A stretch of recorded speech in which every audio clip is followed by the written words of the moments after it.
Hello, I'm Sebastian. Welcome to 9 Trees podcast. Today, I will summarize and review the book.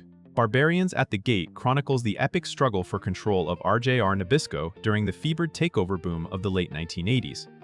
Bryan Burrough delivers a propulsive work of investigative narrative that drops readers into boardrooms, private jets, and late-night war rooms where numbers, egos, and reputations collide. The book traces how a routine management buyout proposal ignited a ruthless bidding war, drawing in private equity titans, investment banks, lawyers, and bond dealers who all stood to profit. Beyond the headline-making price tag, the story illuminates the mechanics of leveraged finance, the incentives that shape corporate behavior, and the human drama behind spreadsheets. Vivid reporting, unforgettable characters, and clear explanation of complex finance make this a landmark account of power and money at scale. It is both a thriller and a cautionary tale about ambition, governance, and the cost of financial engineering. I will give you key takeaways from this book. Firstly, how a leveraged buyout really works. The book demystifies the leveraged buyout by showing it from the inside out. A small layer of equity is stacked on top of a massive tower of debt secured by the target company's cash flows and assets.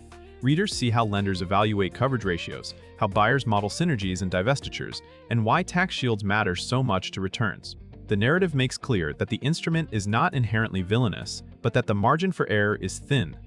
In the RJR Nabisco deal, the sheer scale of borrowing magnified every assumption about pricing power, brand strength, and future growth. Burrough explains the role of different debt tranches, fees, covenants, and bridge financing, and how these moving parts shape the bidding limits of rivals. The result is a grounded understanding of why a bid can be financially compelling on paper, yet dangerously fragile in practice, especially when optimism outruns cash generation and when market conditions turn against the capital structure.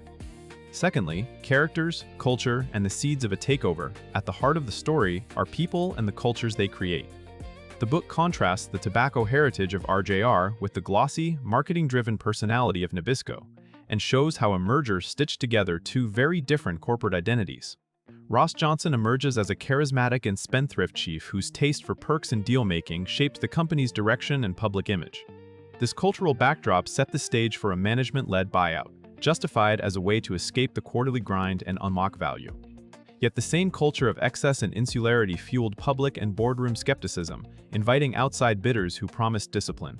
Burrough uses scenes, memos, and meeting room dynamics to show how pride, loyalty, and fear influence decisions as much as discounted cash flows. Readers see how misaligned incentives, executive hubris, and a fragmented board can create vulnerability long before a banker builds the first spreadsheet. Thirdly, the bidding war and the role of the special committee. Once management floated its buyout plan, the process escalated into a high-stakes auction. Rival suitors, most notably KKR, entered with credibility, speed, and financing muscle.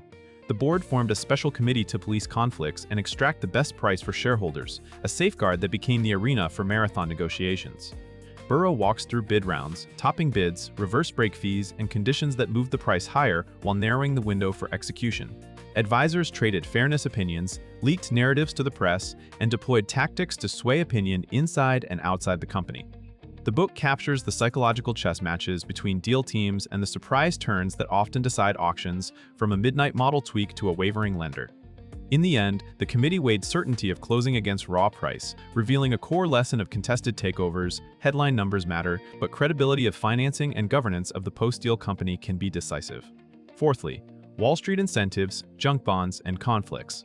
The narrative exposes a web of incentives that propelled the deal frenzy. Investment banks chased advisory mandates and financing fees, while law firms billed by the hour as structures grew more complex. Junk bond markets, popularized in the era by aggressive underwriting and distribution, expanded the buying power of private equity firms and management teams alike.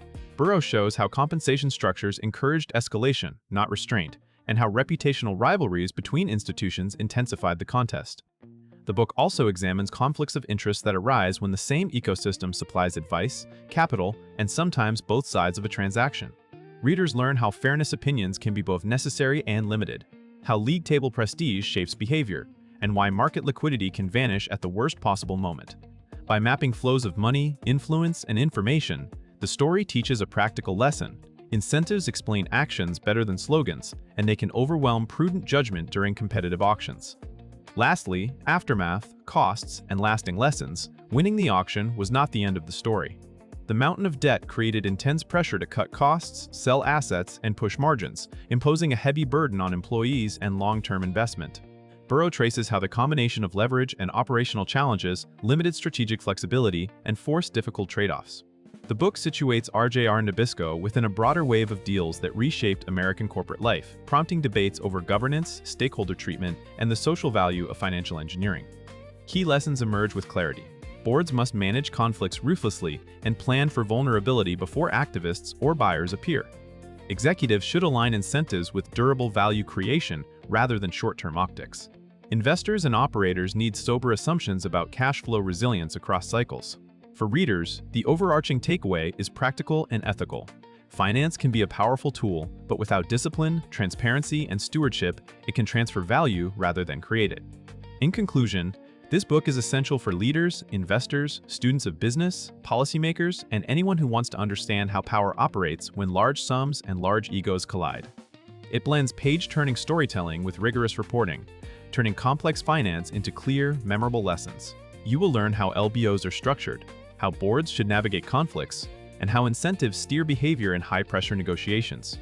It can benefit your career by sharpening your judgment about risk, valuation, and governance, and by revealing the human factors that do not show up in models. Choose this book over alternatives because it remains the definitive account of the era, built from deep sourcing, scene-level detail, and balanced analysis rather than hindsight platitudes. Its relevance has only grown as private equity, debt-fueled buyouts, and corporate activism continue to shape markets. It gives you both the playbook and the caution tape.